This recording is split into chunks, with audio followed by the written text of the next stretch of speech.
This is what I was told about the course, but I don't believe it at all. You know, we were coming down from the All Ireland after winning the All Ireland, and we were in the back of a truck, and the cribs were way up to the top, the high cribs, and we were inside of this, and we. I don't know where we took the truck, where we came in contact with it. Probably Ballahadreen, I think. Yeah. And we travelled there through Swinford and Charlestown. We had to do that, you know, to talk to the people there.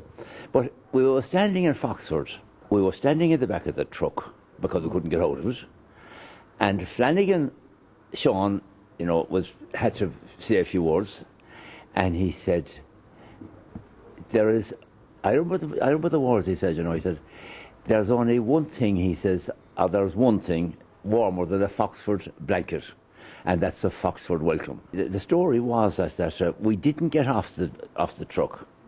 It was supposed to have been a funeral in the local church. Now, I don't know whether there was or not. I saw people standing around the church, but we didn't get off the truck because we couldn't get off the bloody truck.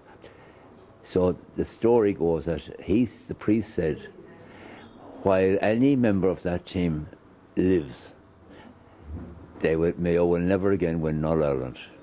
You know, and that's supposed to be the course.